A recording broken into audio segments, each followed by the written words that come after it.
Hey guys, it's Nathan from the Kentucky Cycling YouTube channel. Welcome to the next Zoom interview in the Kentucky Cycling Connection series.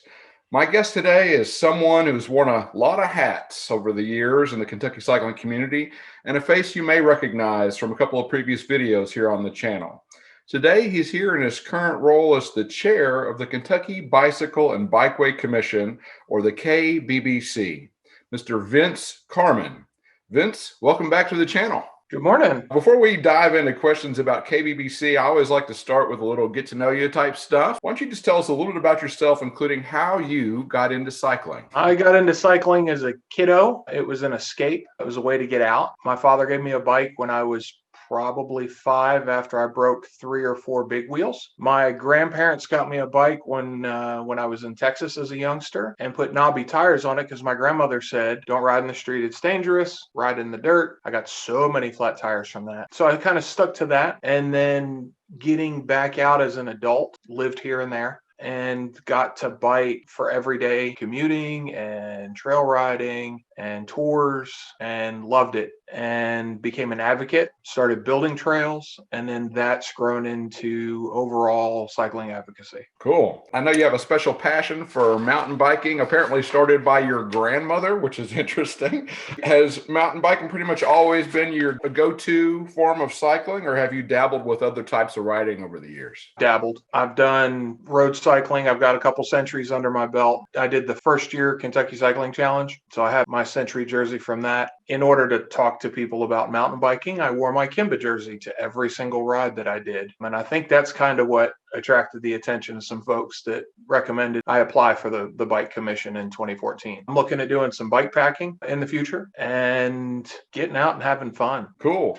And you mentioned that you're also one of those hardworking folks who actually does trail maintenance, who I like to affectionately and others like to affectionately refer to sometimes as trail gnomes. How did you get involved in that work? Mountain biking in the 90s was a lot of bushwhacking. I went to college in West Virginia and loved riding, and then started doing some work on my brother-in-law's farm and building some stuff, which is nothing like what we work with today. Fast forward a couple of years, I got to help out with a lot of recovery effort after a couple of hurricanes in Virginia to keep trails open. If I want to ride trails, I got to do some work to keep trails open. And then I went to IMBA's trail care crew class for a weekend. And since then, I've hosted 3 and been to 4. Wow. And it's just kind of gone hand in hand. If you're going to ride, you need to dig. That's not across the board. There's plenty of folks that they're fine getting out and riding. So it's not a hard and fast rule, but that's kind of what I do. So moved back to Kentucky, jumped in, and was blessed with 73 acres at Saunders Springs and have done trail work and advocacy for trails all over now. It's blessed me more than I've blessed it. I don't think the average community member realizes how many volunteer man hours go into maintaining trails that are often multi-use trails and enjoyed by people outside of the mountain biking community. We interface across those lines. I'm also a hiker, backpacked at the Gorge this year, and I appreciate the efforts of the folks that are out there bushwhacking and putting in effort. Chitoe Trace Organization's a big one, and they do a lot of work, but they do a lot of work on trails that mountain bikers enjoy or That's equestrians enjoy, not necessarily one group or the other. It's beautiful when they can all work together, but we all get the benefit when these small groups go out and they're kicking butt every week. Yeah, I appreciate you making that point. You mentioned Saunders Springs, and I know you and your wife, Christine, make your home there in Radcliffe. Can you tell us more about that home trail system of yours? Saunders Springs is about 100 acres. It's part nature preserve, part adventure trail system. We've had the additional lease since late 2011. So this makes 9 years that we've had the trails open on the mountain bike side. And now we're putting the icing on the cake. So we've got about 13 miles of rideable trail, including expert features. And then we're adding a little more flow and a little more challenge in places while still being family friendly. I got to comment on your backdrop there. Another hat that you wear is part-time bike mechanic. Is that correct? Yeah, I work part-time at Outdoor Ventures here in Radcliffe. It feeds the beast. When you break things, cycling can be expensive. Even just getting into it, the barrier for entry could be lower. And once you kind of embrace it full-time, it takes a bit. So I work at the shop. It also turned out to be a great place to talk to folks. So there's a lot of additional second and third order trail gnomes that are out there because I got to talk to them when I was working on their bike, or I got to talk to them when they were buying a bike. And there's folks that you learn about all kinds of stuff. I learned all kinds of things about triathlons and time trial racing, things that I wouldn't have been exposed to if I was just a mountain biker bumping around in the woods. I have to say, you're a bit of a master networker in my experience. I totally have that image of you interfacing there in the bike shop with lots of other people, and I'm sure you've brought many a trail gnome into the fold for other types of advocacy as well. All right, well, turning our attention to the KBBC, and do you refer to it that way as the KBBC? Yeah. Or okay, KBBC. if somebody visits the KBBC page of the Kentucky Department of Transportation website, they're greeted with a description of the role, and this is very governmental sounding, but I'm just going to read it. It says the Kentucky Bicycle and Bikeway Commission, or the KBBC, was formed by the legislature in 1992.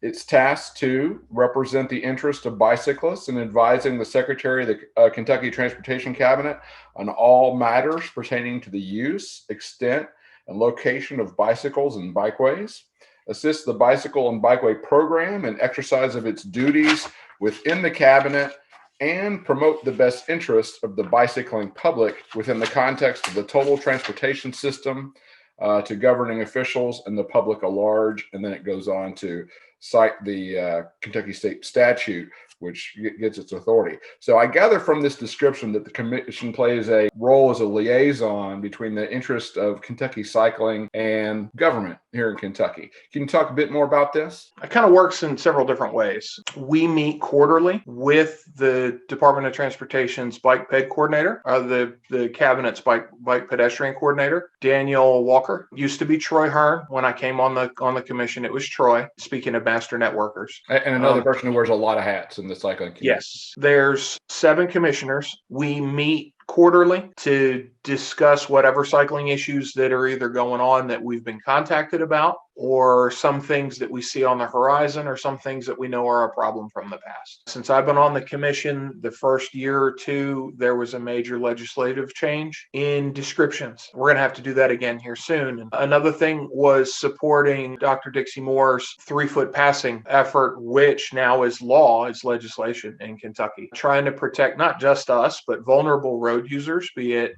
pedestrians, runners, folks like the Amish, horse and buggy, or slow moving equipment. Everybody needs that 3-foot to pass. The other side of it is local. I've been to many a county, and I get to bring an outside view in for local advocacy. And it's where getting to know these different facets of cycling helps. Plus, you've got each commissioner, and it's stated deeper in the statute, has to be a cyclist. So we understand cycling things. And there were people, and there are people on the commission that commute daily on bike. There are road bikers. There are triathletes, but we all interface with the transportation infrastructure because in situations, your trailhead is a transportation facility, because sometimes people are using those trail systems to commute, like the Louisville Loop in Louisville is a great place, or the Legacy Trail. Sometimes you get folks off the road. Sometimes you need to get folks the room they need on the road. And sometimes you need to get them the education. And that's where we've worked with state police, and now there's wording in the driver's manual relating to 3-foot rule. So that's the places where when you put on your kid on the weekend and go for a ride, well, a lot of people don't think about it. I think about it too much, is you do have cyclists in these places you don't expect advocating for safety and advocating for our place in the bike pedestrian world and in the greater transportation system. So it sounds like maybe not particularly sexy work, but vitally important. It is.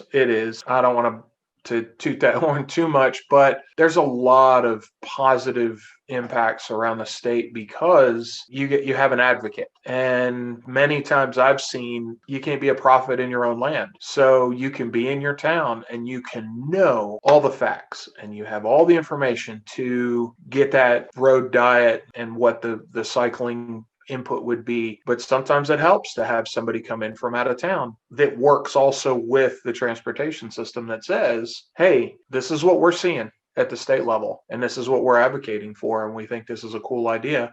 And those things kind of help grease the gears. Cool.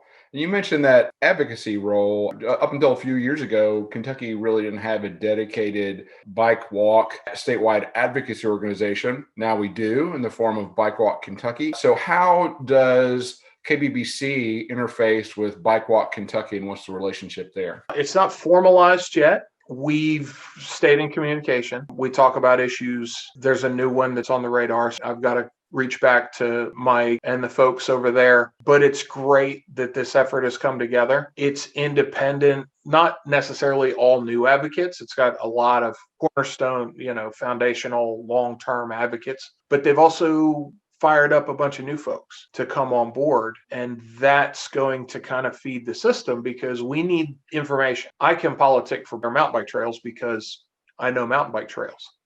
I don't know rail trails in the detail that Keith Lovin, who's on the Rails to Trails for Kentucky, and he's on the bike walk. So that's going to be a super valuable asset. Their website just went live yesterday or today. So there's some big steps coming along. We've supported them with funds from the Paul and I grant. And we're really excited to see this kind of keep stepping up because over the last 10 years, every year there's been a marked improvement, and we may not be the Utahs or the big states where they've got it and they got it nailed down, but we're on our way and we're paying attention and we've got our eye at the national level. And that's where folks at Bike Walk Kentucky, they're going to the national conventions and they're bringing back great information. And then hopefully we'll see another bike summit in the future so that they not just share that with us on the commission, but with everybody in the state. Because, like we said, we got to make a lot of trail gnomes to get the stuff done. So I noticed the Share the Road plate behind you there, and you referenced the Paul and I grant. So can you talk about how the Share the Road plates in Kentucky? I'm sure there are a lot of cyclists and runners and whatnot who have Share the Road plates on their car, and they may be totally unaware of its relationship between where that money goes. Can you talk about that? The Paul and I grant, which was established in the name of the first bike pay coordinator for the state. Paula passed well before I came on the commission, so I didn't get to know her personally, but she was a big champion for that. Through the legislation, because that's a lot of things are through legislation, they set up the Share the Road plate, and they had this artwork done. And everybody who buys that Share the Road plate, when you first buy it, and now with new legislative changes, $10 from every plate and your registration goes into a pot. And that is given to us once a year. We take grant applications for the Paul and I grant. It's for bicycle or pedestrian education, and we support a lot of really cool projects. We've bought bikes for Camp Ernst in Northern Kentucky and supported their bicycle program because it's a YMCA camp that sees a huge amount of inner city kids. So that's kids that wouldn't get to go bike, and they're mountain biking and they're learning. They have a pump track and some cool stuff. There was an application last year for Strider bikes, little push bikes, and helmets. It wasn't a big grant, but we loved funding it because it's kiddos and it's getting kiddos fired up. And well, how do you reach them? Well, you get them excited about something and you teach them the rules of the road and you teach them leave no trace and you teach them rules of the trail. That part's not mandated, but it's a lot of what people build into their programs because it just makes sense. Mm-hmm. So we're raising up a whole new generation of kids with this. In the past, there has been safety features, PSAs, which educate the community at large, and sometimes it's difficult to measure the reach of those. We've supported so many cool projects. We've supported teams for the up-and-coming Kentucky Interscholastic Cycling League through Paul and I, because that's also an educational thing, is you're reaching out to kids, teenagers, and you're teaching them not only bikes and bike skills and how to race a bike, but also stewardship. And the returns are huge, because for $10, you put your money in a pot. We get about $70,000 every year. Since I've been on the commission, 60 to 70. We award pretty much all of it out. This year, we were a little bit light on applications, but the applications we're getting are pretty awesome. So you mentioned that applicants this year are a little light. Do you think that's kind of because of COVID related, or what would you say is kind of a general appeal to folks who might be interested in this grant? It's kind of twofold. The grant's not widely known, which is one part, is getting the word out, which thank you, because you're helping me get the word out. And the other part's COVID related. We've got a lot of what would have been in-person programs. City of Louisville didn't apply for the programs that they normally do because it's a lot of in-person hands-on instruction. Mm-hmm. They do a lot of work with schools, and they give away a lot of helmets. And that's typically what we support. With COVID, it's kind of wiped that out this year. I know our local YMCA camp didn't have in-person camp this year.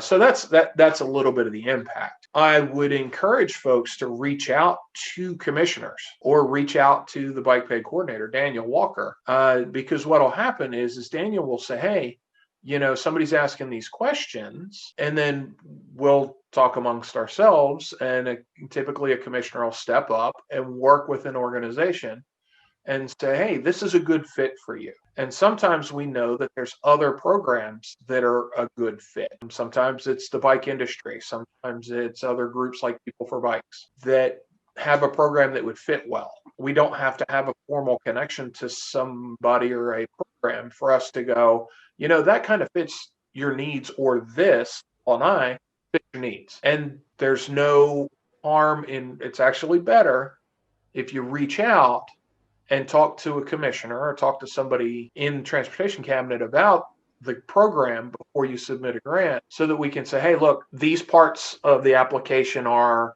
your strongest parts, like your pitch. And then some of these things are not negotiable. We've had a couple of great grants pop up, but we couldn't fund them because the legislation says the Paul and I grant is awarded to Kentucky-based nonprofits. And if the address of the nonprofit's out of the state, our hands are tied. We are working with those organizations to try to help find something. So yeah, reach out and we'd be glad to help you. So talk to me about the makeup of your commission and be a little bit about that process. I'm assuming these are all just hardworking volunteers, but there's an appointment process, and because of it's a governmental entity. Talk to me a little bit about how all that works. The commission is 7 cyclists appointed by the governor to apply for open positions. You would submit an application for the boards and commissions. The mandate is that they be selected from around the state. The problem is there's folks who don't know what we do, and therefore sometimes we don't get applications from around the state. We don't, honestly, it's applications for the places that need it most. Mm-hmm. We need a commissioner in far western Kentucky. We need a commissioner or two from eastern Kentucky. So sometimes the appointments are wider and sometimes they're narrower. I'm the furthest west commissioner, and I'm 10 minutes off of I-65. So there really should be somebody much further to the west. Anybody, race, color, creed, sex, is encouraged to apply because we need those insights. We need inner city cyclists and we need rural cyclists, because that's the only way you get that view in a pod of 7 people. And right now, it's a mix of road cyclists and a couple of people that cross the line and do mountain biking. I've started commuting, not as often as I would like to, but I have, just so I can have that view, what it's like being passed, what it's like to be out in the early morning darkness and you're out commuting to work. I've figured out that my town has a whole little array of side streets that I can take to get me from point A to point B, so I'm not riding on Dixie Highway. So we kind of need that insight, and a lot of commissioners bring that. We've got folks that are part of organizations around the state, like ACE in Ashland. We had somebody that was on the board at Louisville Bicycle Club. And we've got individuals that aren't affiliated, but that's perfectly fine. They bring their own view to the commission. But we love folks that love to get engaged in their community. And some of the folks that we've got don't have time to be engaged in their community, but they have time to help at this state level, which we need all those pieces plugged in because the puzzle's not complete without it. What haven't I asked you about pertaining to KBBC that you'd actually like folks in the Kentucky cycling audience to be aware of? E-bikes are hot. They're new. There's also scooters and skateboards and you name it, and they've put an electric motor on it. Well, that still falls into the bike ped realm because it's not a car and it's not a highway speed vehicle like a motorcycle or a truck. But the rules don't address it. Right now, it's kind of the Wild West, and this is everywhere. I got an email through Daniel and Troy from somebody at the national level that's now starting to do studies on this. So we've been invited to participate in that. And to me, it's kind of personal. My wife rides an e-bike. I see an e-bike in my future. Got past injuries and issues that,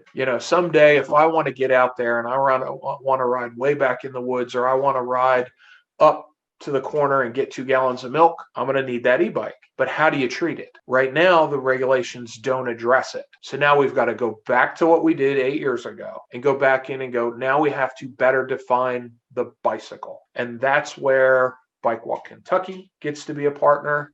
And we want feedback from folks in the field, because if we correctly define it, now we know how to treat it for crosswalk and whatever bicycle facilities are going to be on the road. Are the scooters allowed on the sidewalks? If so, which ones? And then are e-mountain bikes allowed on trails? Which trails? And we want to help communities manage that. We want to get out ahead of it so that you don't run into, there was a really embarrassing video that came out a couple months ago of a guy on it's an e-mountain bike, but it's a quad. The guy's paralyzed and he's out biking, and then he gets completely torn up and yelled at by a mountain biker because he shouldn't be on that trail, because this is cheating. And it's, especially in this day and age, nobody needs to get harassed for something.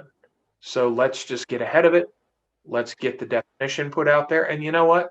If it's blocked in places, then it's blocked in places. There's places that bikes don't need to go. There's places that cars don't need to go, or Jeeps don't need to go, or whatever you're working on. So we just need to help other entities in the government and other communities and land managers and advocates help define this. They can go, hey, there's this 1, 2, 3 system for e-bikes. Mm-hmm. Level 1 is pedal assist to 20 miles an hour.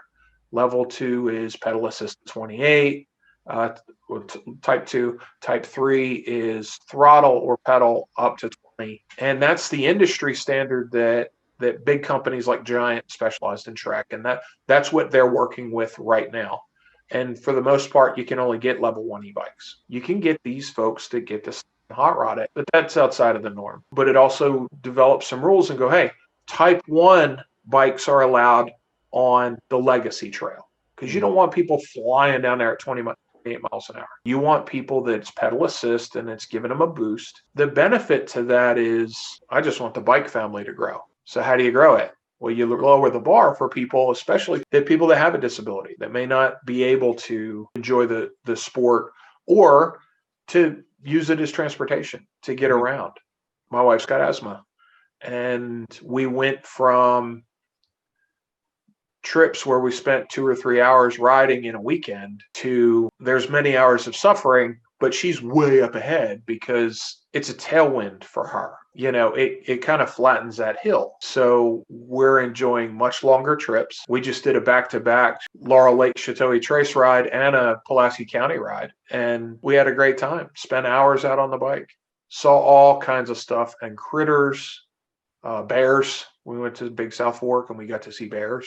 But these are the things that folks that believe they're stuck on the couch may not be able to do. Well, I appreciate bringing that up. It's strange to me, but for whatever reason, this tends to be a little bit of a divisive issue within the cycling community. And I personally am 100% on the side of very pro e-bike. To me, it's just a utilization of technology to get more people out there. There are single speed mountain bikers who, one added I think is funny is like, how do you know somebody rides a single speed? Because they'll tell you. And they probably look at the people who are riding with gears as cheating, to some degree. And, if people need a little more technology to help them along and get them out there, then I say, I'm all for it. I'm someone who has owned a e-bike in my past as when I was first getting back into cycling, and I was a desk jockey and having a lot of back pain and looking at trying to get a more healthy lifestyle. I bought an e-bike and started using it to commute to work. And it was that bridge to help me, kind of get started. It was my sort of training wheels, if you will, back into, more traditional cycling. So I'm definitely an advocate, and I'm like you. I just want to see our community grow, and the more people who get off the couch and get moving. It's certainly a misnomer to think that you're not exercising. You may not be working as hard as the other person, but again, ask the single speed rider. They're going to tell you you're not working as hard on a geared bike as they are on a single speed. It's really all about what level of technology you need to sort of have that optimal riding experience. So, exactly. yeah. I want to say thanks again to Vince Carman from Kentucky Bicycle and Bikeways Commission for being a guest in this Zoom interview. If you've enjoyed this content, please like the video and subscribe to the channel. Thanks. Thank you very much.